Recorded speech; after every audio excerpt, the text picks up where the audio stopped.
चलो फिर IIT jam का नोटिफिकेशन आ गया है, सबने वीडियो देख लिया होगा, नीचे डिस्क्रिप्शन में लिंक था, वहाँ से भी जाके आपने सारी डिटेल्स देख ली होगी। ठीक है ना, कि कैसे कैसे फॉर्म आने वाले हैं, कैसे कैसे रिजल्ट अनाउंस होगा, कब पेपर होगा। और अब तो आप सीरियस शायद हो ही गए होंगे, कुछ लोग सीरियस हो गए होंगे, कुछ लोग और भी मजे में कहेंगे अबे 2 महीने बचेगा तब पढ़ लेंगे, टेस्ट सीरीज लेके पढ़ लेंगे, सिलेक्शन तो हो ही जाएगा। नहीं भैया, ऐसा नहीं, क्योंकि कंपटीशन बढ़ रहा है, इसीलिए आपको पढ़ना ही पड़ेगा। ठीक, 4 पॉइंट मैंने लिखे हैं, जो चारों पॉइंट आपके उसके प्रिपरेशन के लिए बहुत ही ज़्यादा ज़रूरी हैं। अगर ये 4 पॉइंट अगर आपने अपने जीवन में उतार लिया सिर्फ 6 महीने के लिए, आपकी 2 डिजिट में रैंक लाने से कोई नहीं रोक सकता। मैं साइन करके दे सकता हूँ, लिख के दे सकता हूँ 300%।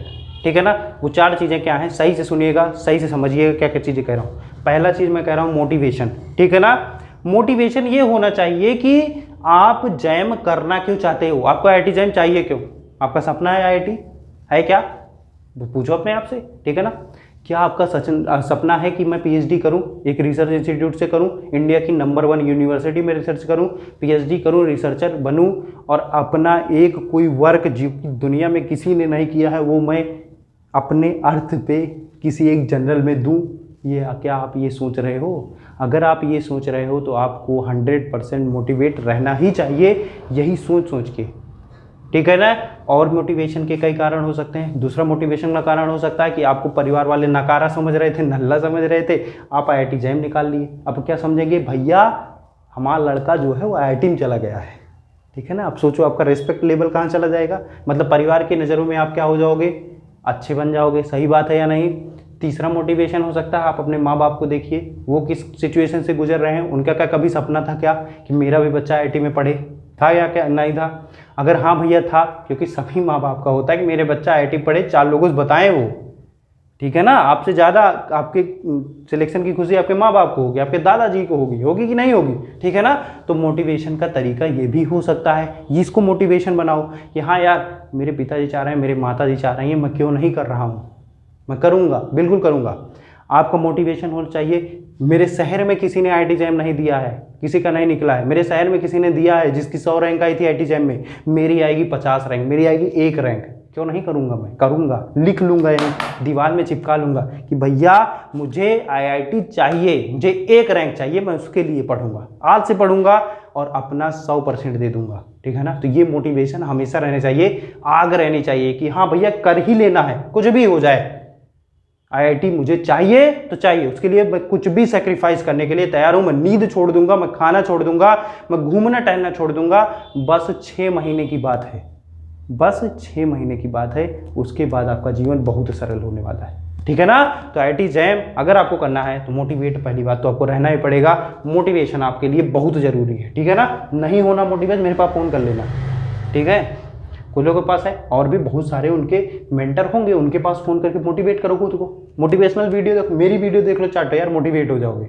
ठीक है ना। अगर मेरी वीडियो देख के गंदा लगता नहीं मोटिवेटर है, और बहुत सारे मोटिवेटर है आपके यूट्यूब पे, उसको देख लो ना, मोटिवेट हो लो। ठीक है ना, ये कर सकते हो। यहाँ पे लिखा मैंने टाइम, टाइम का यहाँ पे क्यों मैंने लिखा है भैया, मोटिवेशन है, टाइम मैनेजमेंट अगर आपके पास अच्छा नहीं है तब भी आपका सिलेक्शन नहीं होगा। टाइम मैनेजमेंट से मेरा मतलब ये है कि अगर मैं ये कह दिया कि मैं 9 से 12 आज पढ़ूंगा, तो मैं क्यों नहीं पढ़ रहा हूँ भैया आज 9 से 12, आज मैंने 9 से 12 पढ़ा, कल मैं क्यों नहीं पढ़ रहा हूँ, परसों क्यों नहीं पढ़ रहा हूँ, उसके एक दिन बाद क्यों नहीं पढ़ रहा हूँ। ठीक है, तो टाइम मैनेजमेंट आपका बहुत बेहतरीन होना चाहिए। मुझे कब पढ़ना है मुझे पता है, पढ़ने का टाइम बिल्कुल मैटर नहीं करता है, पढ़ने का टाइम सिर्फ मैटर करेगा आपका पेपर कब पढ़ रहा है। अगर आपका सुबह का टाइम पेपर पढ़ रहा है तो आप 1 आध महीने पहले से सुबह उठने का थोड़ा वो बनाने प्रैक्टिस कर लें कि हाँ मुझे सुबह उठना है। बाकी आप रात में पढ़ें, दिन में पढ़ें, दोपहर में पढ़ें, कोई भी फर्क नहीं पड़ता, सिर्फ और सिर्फ आपको पढ़ना है, अच्छे से पढ़ना है। कुछ लोग कमेंट करके पूछेंगे सर कितने घंटे पढ़ें मेरा सिलेक्शन हो जाएगा।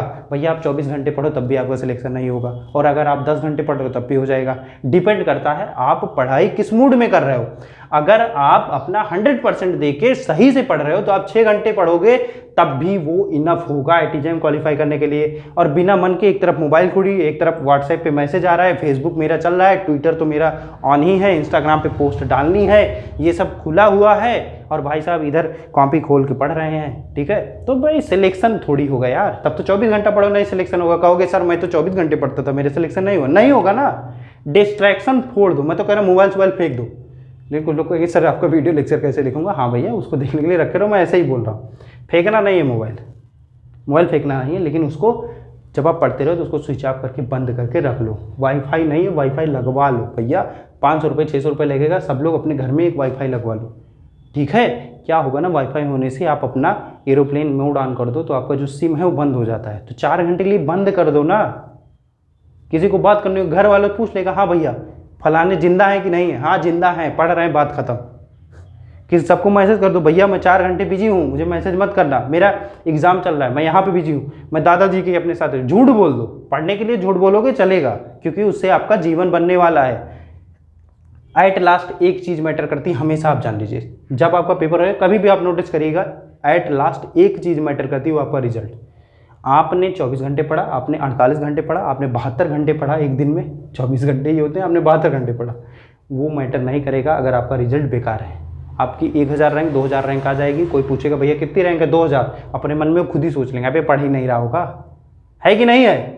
अगर वही रैंक आपकी 1 रैंक आ गई, 10 रैंक आ गई, 50 रैंक आ गई, कुछ लोग कहेंगे अबे रात में पढ़ रहा होगा, दिन में मेरे साथ घूम रहा था, रात में पढ़ रहा होगा साला, झूठ बोल रहा है मुझसे, और आपको पता है कि आप साले से 5 घंटे पढ़े हो, है कि नहीं है। तो ये सब चीज़ें सिर्फ और सिर्फ एट लास्ट आपका रिजल्ट मैटर करता है। रिजल्ट ही डिसाइड करता है कि आपका व्यक्तित्व कैसा है, आपने प्रिपरेशन कैसे की है। ईमानदारी से की हो रिजल्ट अच्छा आएगा, नहीं ईमानदारी से की हो तो रिजल्ट बेकार आएगा, लोग अपने आप जज कर लेंगे। क्योंकि यहाँ पे जजमेंटल बहुत हैं, हर एक पग पग पे हैं। कहीं दुकान पे जाओगे ना वो भी जज करता है, ठीक है ना। उससे कहोगे भैया 5 रुपये की चॉकलेट दे दो, वहीं बगल कोई है कहे भैया 20 वाली चॉकलेट दे दो, कहेगा यार गरीब है 5 वाली ले रहा है, जज करता है ना। तो हर जगह जज करने वाले हैं, आपको जज नहीं करना, आपको सिर्फ आपको रिजल्ट देख के उनको प्रूव करना है, और जज कर लेंगे कितना पढ़े हो कितना से हो, किसी को बता भी देंगे, कहेंगे अरे भैया 5 ही घंटे से होता था वो, बाकी तो पढ़ता ही रहता था, तभी तो ऐसा सिलेक्शन हो गया, अब तो IIT पा गया उनका लड़का, अब थोड़ी भाव मिलेगा, ये सब बोलेंगे वो। उनको बोलने दो, सिर्फ सुनो तुम, कोई दिक्कत नहीं, सिर्फ अपना रिजल्ट दे के तुमको अपना काम कर देना है बस, ठीक है। तो टाइम मैनेजमेंट आपका बहुत बेहतरीन होना चाहिए। यहाँ पे लिखा मैंने वर्क, मतलब आप उस टाइम मैनेजमेंट में ये नहीं बैठे ही हो, नहीं काम भी करो उसमें। एक टाइम डिसाइड करो कि मैंने इस टाइम में लेक्चर देख लेना है, इस टाइम में मुझे क्वेश्चन लगाने हैं, तो वो वर्क का जो टाइम है ना उसको डिसाइड करो, ठीक है। और एक चीज़ और भी डिसाइड करो कि मुझे दिन भर में 10 सवाल 12 सवाल 15 सवाल 5 सवाल ये लगा ही लेने हैं, डिफरेंट। जैसे मान लो मैं 3 सब्जेक्ट एक दिन में पढ़ रहा हूँ तो मैं 5-5 सवाल तीनों के लगाऊंगा। आप सोचो अगर 5-5 सवाल लगा रहे हो तो एक महीने में कितने हो गए, 150 हो गए कि नहीं हो गए। 5 महीने के कितने हो गए, 750 क्वेश्चन। 750 क्वेश्चन तो आपको आ गया कि नहीं आया, उस पर जो कॉन्सेप्ट होंगे वो भी आपको समझ में आया होगा, है कि नहीं है। तो ऐसी भी चीज़ें आप, ऐसे भी टारगेट आपने बनाए और अपना जो काम है ना इसको स्मार्टली करें। स्मार्टली वर्क करने का भी एक मतलब है कि आप अपने सिलेबस से पढ़ें। जैसे मैं ये कह दूँ कि न्यूटन लॉ ऑफ मोशन आपके सिलेबस में है, ठीक है। अब क्या हुआ भैया, न्यूटन लॉ ऑफ मोशन पढ़ना शुरू किए और न्यूटन लॉ ऑफ मोशन पे पूरी मैकेनिक्स, अगर मैं उसके क्वेश्चन ढूंढने जाऊँ तो 5-6 हज़ार क्वेश्चन तो साला न्यूटन लॉ ऑफ मोशन पे मिल जाएंगे, तो सब लगा लूँ नहीं। जो ट्रेंड चल रहा है जिसपे बेसिक चीज़ें, जिसपे क्वेश्चन आते हैं, डायरेक्ट फोर्स पे क्वेश्चन आते हैं, कैसे एक्सीलरेशन वेरी हो रहा है उस पर क्वेश्चन आते हैं, तो ऐसी चीज़ें पढ़ो ना, सिर्फ यही चीज़ें पढ़ो। ऐसा पूरा मत पढ़ो, पूरा पढ़ने के लिए टाइम मिलेगा अभी, टेंशन ना लो, समझ रहे हो। तो आपको स्मार्ट वर्क इसी तरीके से करना है कि कोई भी चीज़ ज़्यादा नहीं पढ़ना है, कम लेवल तक ही पढ़ना है, लेकिन एक्यूरेसी के साथ पढ़ना है, ठीक है। तो यहाँ पे मैंने यहाँ पे जो वर्क लिखा है इसका मतलब है स्मार्टली वर्क करना है, जैम के सिलेबस के अकॉर्डिंग, जैम के सिलेबस के अकॉर्डिंग पहली चीज़। दूसरी चीज़ जैम के पैटर्न के अकॉर्डिंग, जैम के लेवल के अकॉर्डिंग आपको मेहनत करनी पड़ेगी, क्योंकि IIT जो रुड़की है उसका जो क्वेश्चन पेपर आने वाला थोड़ा लॉजिकल आ सकता है, ठीक है, बिल्कुल सही है। और इसी के बाद मैंने यहाँ पे लिखा है कंटिन्यूटी। अगर इन तीनों में कंटिन्यूटी है तो आप जैम फोड़ दोगे, ये लिख के ले लो, ठीक है ना। कुछ बच्चों को मैंने ऐसे देखा है, अब बता रहा हूँ मैं, हमारी कोचिंग के हैं, उनको मैं अगर कोई क्वेश्चन दे दूँ ना, कहूँ कि इसको तुरंत करो, वो सो के उठे हो तुरंत करके दे देंगे, ठीक है ना। उनको ये नहीं होता सर नाश्ता करके बैठेंगे तभी करेंगे, ये नहीं होता है, वो इतना मोटिवेटेड है, उनको जैम चाहिए। अब बताओ उनका सिलेक्शन नहीं होगा। मैंने कई बच्चों को अपने आप मैसेज कर करके कहा कि तुम्हारी रैंक अच्छी आ सकती है अगर आप ऐसे ही कंटिन्यूटी बनाए रखोगे। बहुत कम लोगों को बोलता हूँ ये मैं, ठीक है ना। तो भैया अगर आपको बोला है तो आपके अंदर मुझे कुछ ना कुछ अच्छा दिखा होगा तभी मैंने बोला है। उसको पॉजिटिविटी से लो, उसको पॉजिटिव तरीके से लो, और अपनी मेहनत जिस अकॉर्डिंग से आप कर रहे हो, जिस कंटिन्यूटी से कर रहे हो, वो कंटिन्यूटी आप बना के रखो, ठीक है ना। 10 घंटे पढ़ रहे हो तो रोज़ 10 घंटे पढ़ो, ठीक है ना। हफ्ते में एक आध दिन ब्रेक ले सकते हो, लेकिन हाँ ऐसा नहीं है कि 10 घंटे पढ़ रहे थे जीरो पे आ गए, नहीं, उस दिन भी पढ़ो लेकिन 4-5 घंटे पढ़ो, 4-5 घंटे मस्ती कर लो, है कि नहीं, घूम के आओ बाहर, फल वल खाओ, दोस्तों के साथ चिल करो, ये सब कर सकते हो। लेकिन अगर आप 5 दिन पहले पढ़े हो तो ठीक है, और उस दिन भी जीरो नहीं कर देना, 10 से जीरो नहीं, 10 से 4-5 कहा है मैंने, ठीक है ना। तो ऐसे करके मोटिवेट रहो, अच्छे से वर्क करो, टाइम मैनेजमेंट अच्छा करो और कंटिन्यूटी इन तीनों में बनाए रखो। आपका जैम कहीं नहीं जाएगा, आपको आईआईटी जैम में अच्छी रैंक मिलेगी ही मिलेगी, ठीक है ना। तो मैं इसमें सिर्फ और सिर्फ यही बताने आया था, मेरा काम है यार बताना, आपका काम है फॉलो करना। अगर आप फॉलो कर रहे हो तो अच्छी बात है, उसको करो। जो मैं चीज़ें बोल रहा हूँ वो चीज़ें लोगों से मैंने सुनी है, खुद पे मैंने एक्सपीरियंस किया, तब मैं बता रहा हूँ, ठीक है ना। तो इन चीज़ों को करो, जो को अच्छे से करिए, अच्छे टाइम मैनेजमेंट करिए। जैम का फॉर्म आ गया है भैया, ठीक है, जैम का फॉर्म आने वाला है, अभी से ही रेडी हो जाइए, अभी से ही अगर तैयारी शुरू करोगे तब भी आपका सिलेक्शन हो जाएगा, ठीक है ना। तो मैं इसमें सिर्फ यही बताने आया था, तब तक के लिए धन्यवाद।